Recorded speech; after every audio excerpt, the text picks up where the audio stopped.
Olá pessoal, bem-vindo e bem-vinda ao canal Amu Invest. Tord 11, vale a pena? Venha saber.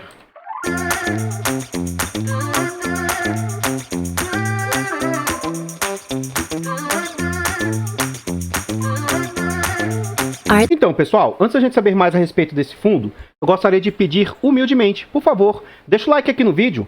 Comenta aqui embaixo, você conhece esse fundo? Você tem esse fundo? Você sabe dos riscos ou dos potenciais de ganho desse fundo? Você teria esse fundo? Compartilhe esse vídeo com as pessoas que você conhece, nos ajude a levar conhecimento e educação financeira a mais pessoas. Like, comentário e compartilhamento é de graça, não custa nada e vocês ainda ajudam muito o seu youtuber, muito mesmo. Se inscreva no canal e ative o sino para ser notificado de todos os vídeos. Atingimos o patamar de 1000 inscritos, muito obrigado, 1039 inscritos. Não vou ficar pedindo mais nada para vocês. Temos sim uma meta de tentar alcançar 2.000, 3.000 inscritos até o final do ano, mas sem pressa, sem estresse, muito feliz, muito satisfeito. Muito obrigado a todos vocês que têm colaborado com o canal. Então vamos saber a respeito desse fundo aí. Esse fundo é um fundo do setor híbrido. É um fundo que tem bastante risco, mas também o potencial de ganho que ele pode proporcionar é altíssimo. Ele foi lançado em abril de 2020 na base de R$10. Eu sou um extremo defensor de cotas de base de R$10. Na minha opinião, são cotas que trazem liquidez, democratização, faz com que qualquer investidor, mesmo investidor iniciante, pequeno investidor, possa acessar o mercado. O mercado de ações é infinitamente maior do que o nosso mercado de fundos imobiliários. Tem ações que orbitam R$1, R$3, R$4, R$10, aí na faixa entre 6 a 20, 30 reais, por que o mercado de fundos imobiliários tem que ficar com a cota de base 100? Então eu sou defensor de cotas de base 10. Esse fundo ele é gerido pela Hectare, a gestora, uma gestora muito bem renomeada no mercado aí. Ele tem mandato híbrido, ou seja, ele pode investir em qualquer coisa que ele quiser, e a sua liquidez atualmente está orbitando na faixa de R$1 milhão por dia. Os usuários baixaram a nota para esse fundo, nota 3 de 5, ele já tem representação no IFIX, baixa, mas tem, e conta com 35 milhões de cotas. Atualmente, para quem entende que esse fundo é um bom fundo, ele está apresentando uma excelente opção de entrada. É um fundo que está sendo negociado com 3% de desconto. Como assim? As suas cotas atualmente estão valendo 359 milhões, só que o mercado está aceitando pagar apenas 349 milhões. Logo, esse fundo teve um ajuste contábil aqui nas suas cotas. Ó. Suas cotas atualmente estão valendo 10,24 e o mercado está aceitando pagar apenas 9,97. Tendo o mês 7 como referência, esse fundo conta com 76 mil cotistas. Vamos à frente. Como a gente observou, esse fundo foi lançado na base de R$10. O que eu tenho tentado trazer para vocês é a filosofia de que nunca invista num fundo de papel acima de 10% de ágio. Nunca invista. Por quê? Você pode correr o risco que aconteceu com as pessoas que investiram nesse fundo. Esse fundo foi lançado depois do olho do furacão, que foi em março de 2020. De lá para cá, suas cotas atingiram patamares de R$12, ou seja, 20%, R$13, ou seja, 30% acima do normal. E aí, como o mercado é imediatista e rentista, nesses meses aqui o fundo estava entregando muito, teve uma queda na entrega dos seus rendimentos, e por essa razão, as suas cotas caíram também. Então, só compre num determinado preço se você tiver muita certeza do que está fazendo. Se você não dominar muito, ou até mesmo para que você tenha uma margem de segurança, o máximo que você pode pagar aí de ágio seria 10%. Por quê? Se você quiser comprar sem ágio, isso é uma decisão sua também. Só que você provavelmente não vai conseguir comprar nenhum fundo imobiliário de papel bom. Desde há uns 2, 3 anos ou mais, os fundos imobiliários de papel vêm performando muito bem, muito alta a sua taxa de entrega. E por isso, dificilmente você consegue comprar fundos imobiliários a um PVP aí de 1. Geralmente eles são negociados aí a um PVP de 1,05, 1,07, 1,10. Então, um bom fundo imobiliário dificilmente você vai conseguir comprá-lo no preço justo. Então, por isso que as pessoas aceitam pagar um pequeno ágio. E por que 10% é um patamar aceitável? Ora, esses bons fundos imobiliários têm conseguindo dar uma entrega de 10, 12, 15, alguns até 18 ou 20% ao ano. Então 10%, como é o mínimo que eles vêm entregando ali, ó, nesse primeiro ano você minimizaria os riscos, mesmo que você comprasse por 11 e a cota caísse a 10. Esse 10% que você perdeu aqui, você minimizaria na entrega dos dividendos. E dali para frente, para o resto da vida, você faria jus aos altíssimos rendimentos que esse fundo pode proporcionar. Então, Essa seria a justificativa de o porquê que você pode comprar com ágio. Mas não quer dizer que se você comprar com 10% você está errado, se você não aceitar 10% você tá certo. Existem vários caminhos e você vai decidir qual que é o mais adequado para a sua realidade. Esse fundo já passou por 5 subscrições, e subscrições bem assim, uma atrás da outra. Ó. No mês 7 do ano passado fez uma, dezembro outra, fevereiro outra, abril outra. Tá? E agora ele deu uma maneirada nas subscrições. Vamos à frente. Aqui a gente observa que o fundo ele não tem regularidade nas suas entregas, porque ele é um fundo híbrido. A gente vai observar que 30% das suas receitas atuais tem previsibilidade, o restante não. Então, por causa disso, atualmente o fundo tem orbitado em torno de 6, 7, 8, 7 centavos. Então, isso, baseado no que o fundo vem entregando, pode acreditar que é um potencial dele. Agora, eu acredito que no horizonte de 6 meses, 1 ano, no máximo 1 ano e meio a 2 anos, no máximo, esse fundo já vai estar entregando algo facilmente perto de 12 centavos, com potencial até 16. E esse fundo tem potencial para alcançar aí, no mínimo, se ele tiver no máximo assim, do seu auge, algo em torno de até 20 centavos. Dentro do relatório gerencial, eu vou explicar o porquê que esse fundo pode entregar 21 centavos, porquê que ele pode aumentar para 12 ou 16 centavos aí facilmente. Vou tentar mostrar para vocês baseado nas coisas que esse fundo investe. Então, atualmente, esse fundo tem entregado 7 centavos, que representa 0,7%. Só que, como ele já teve alguns valores bem distorcidos aqui, bem altos, esse fundo vem com um acumulado aqui de 13% aí nos últimos 12 meses. Caso ele mantenha apenas 0,7%, isso vai cair bastante e vai cair para algo em torno de 8,5% a 9% ao ano. Se ele conseguir aumentar para uma média de 0,8%, média, aí ele já vai atingir os patamares ali de 10%, que aí a maioria dos fundos atingem. Então eu acredito que ele tem potencial para orbitar ali no mínimo 0,7, 0,8 aí, isso é o mínimo.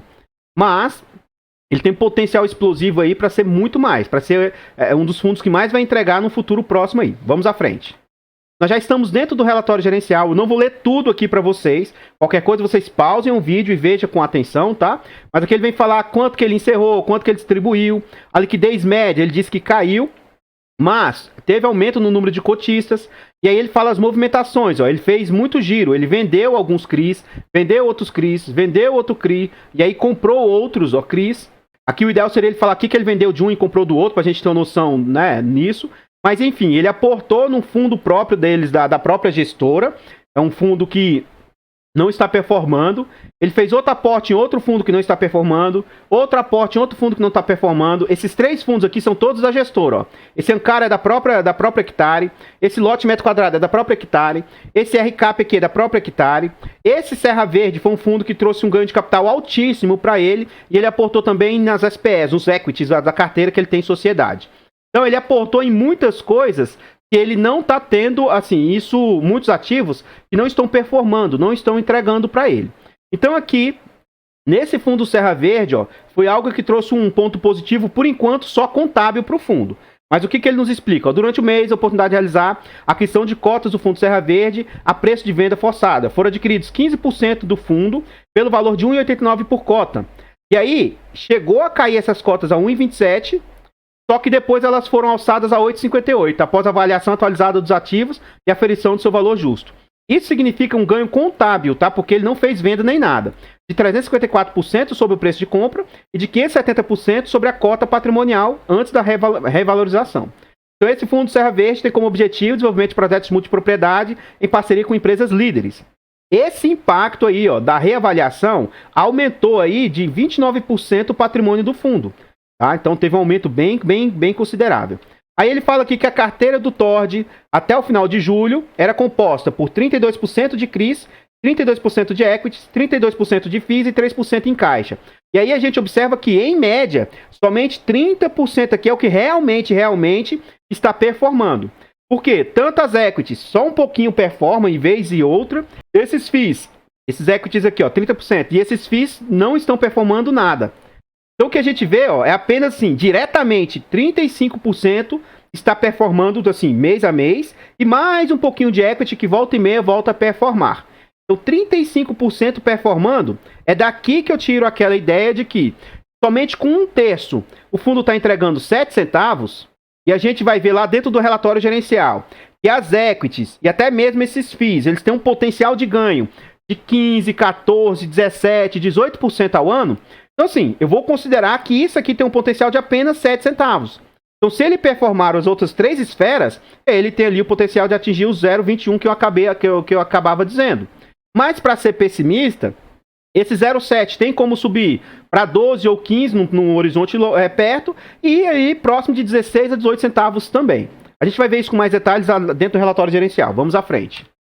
Então aqui a gente observa o seu último resultado. Isso é um ponto muito negativo do relatório da Hectare. O ideal seria que ele trouxesse os últimos 6 relatórios aqui, os últimos 6, para a gente ter uma noção mês a mês. E ele é um pouco confuso nas suas informações, tendo em vista outros relatórios que eu já trouxe aqui para o canal.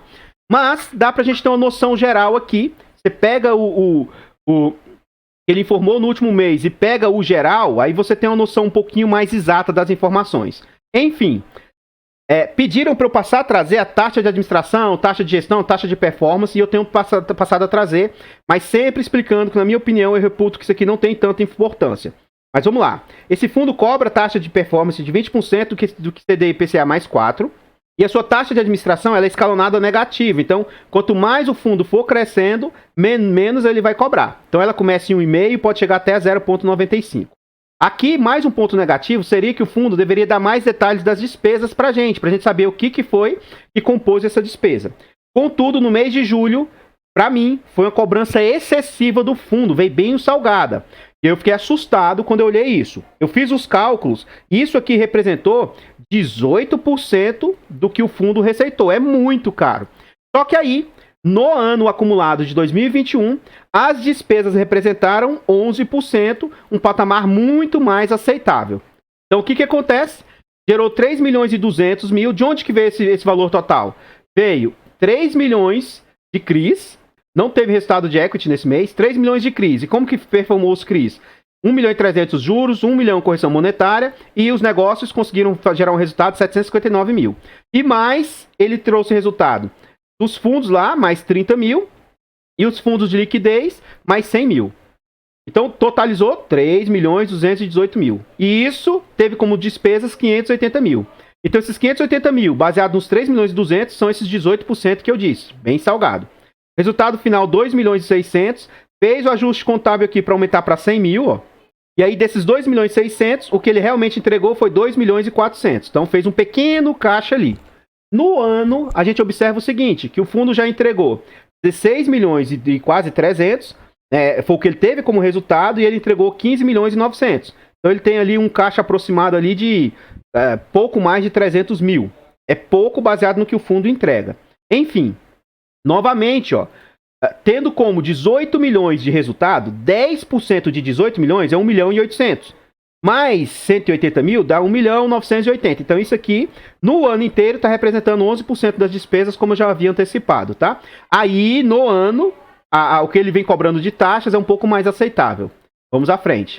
Dentro do relatório gerencial, já tinha antecipado isso, a gente já tinha visto lá atrás, que 32% é CRIs, equities, que são negócios, sociedades, 32%, fundos imobiliários mais 30% e caixa mais 3,2%.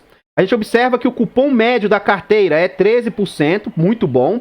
Então ele tem 64% não performando, e ele vai ter 20% da carteira em IPCA mais 12%, 11% da carteira em GPM mais 14%. E o que a gente observa? 57% não está gerando valor nenhum e 40% está gerando valor. Só que a gente observou que o que realmente está gerando valor são esses 35% aqui, ó. Por quê? Os equities, volta e meia, pagam alguma coisa, mas não é sempre. E os fundos também não têm gerado nada. Então, na prática, somente 1/3 do fundo é o que está realmente performando aí. Aqui a gente observa a diversificação geográfica, é bastante diversificado. Quanto mais escura a barra aqui, ó, mais vai estar concentrado. Então ele está bastante concentrado em São Paulo, tendo concentrações em Goiás e Bahia, e na região sul e demais regiões um pouco mais concentrado aí também. Mas enfim, é um fundo que tem uma boa presença geográfica em quase todo o território. Isso dá uma pulverização, diminui o risco geográfico. Ponto preocupante negativo do fundo, então isso é um dos maiores riscos do fundo, é que seus CRIs representam 66% de cotas subordinadas, que são as que têm menor preferência na hora de recebimento. As cotas únicas, não há que se falar em preferência de recebimento. Então as primeiras a receberem, em caso de alguma inadimplência, são as cotas sêniores. As próximas que têm direito a receber são as mezaninos. E por último são as cotas subordinadas. Então 66% das cotas do fundo são subordinadas. Isso é o maior risco que a gente vê aqui. Agora, um ponto que contrabalanceia esse risco é que 60% também é de CRIs de corporativo. Isso vai minimizar bastante o risco. Multipropriedade e loteamento são setores mais arriscados, que vai compor ali pouco mais de 30% do fundo, e o restante é em timeshare. Vamos à frente. Aqui a gente começa a ver os CRIs que compõem a carteira. Eu não vou falar de todos. O ponto positivo é que o que tem maior concentração representa apenas 7% do patrimônio do fundo. O duration é aceitável aqui, de 3,7. Tem uma boa taxa, e ele não nos traz detalhes aqui do fluxo de caixa, da razão PMT. Esse fundo ele é bem detalhado nesses pontos. Só me traz aqui, eu sinto falta, que ele não traz o LTV, que seria as razões, as garantias por trás desses fundos imobiliários aí, desses CRIs aí. Passando à frente, vou passar essa página também, qualquer coisa você pausa o vídeo aqui e vê com mais calma. A gente vê o acumulado então, o total. Então a carteira média tem uma taxa ponderada de 13%, e a gente vê que isso representa 30% da carteira.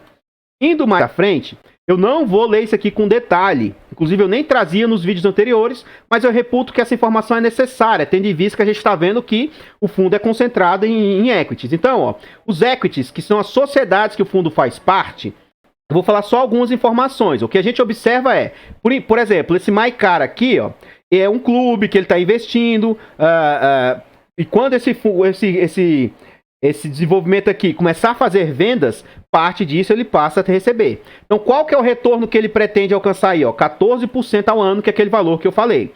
Ele não está performando nada, ele está muito adimplente, então não está gerando nenhum resultado negativo aí. Não recebeu nada de dividendos, então, por enquanto, isso não está performando para o fundo.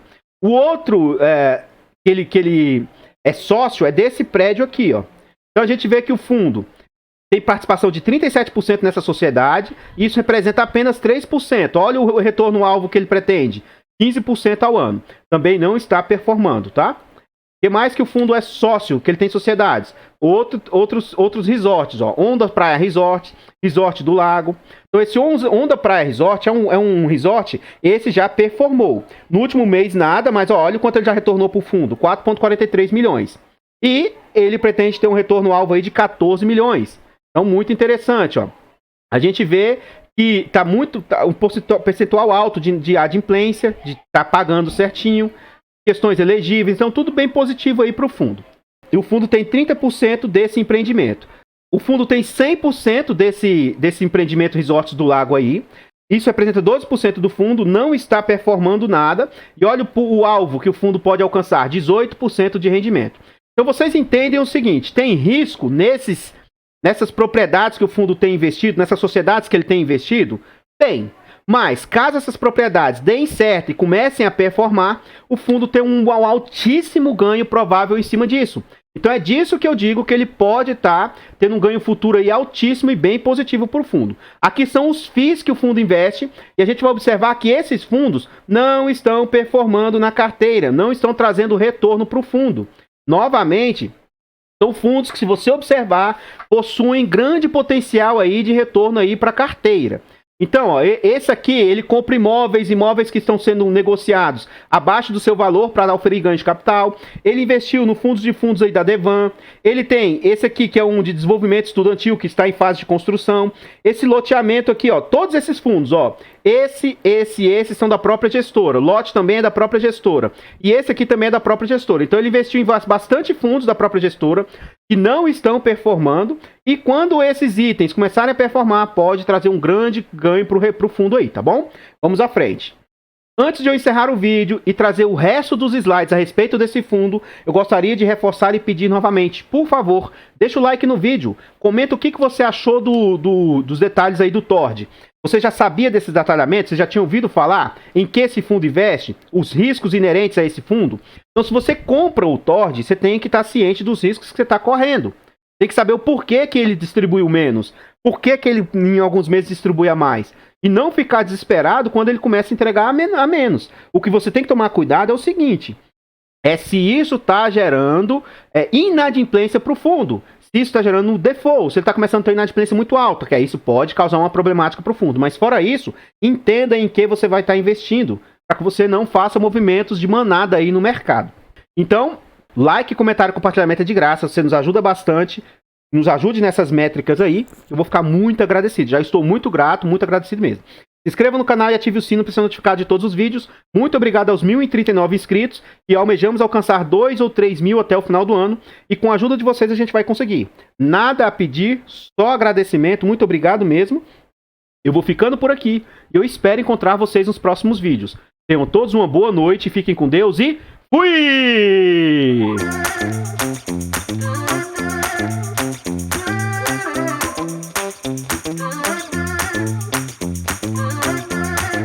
Artlist.io.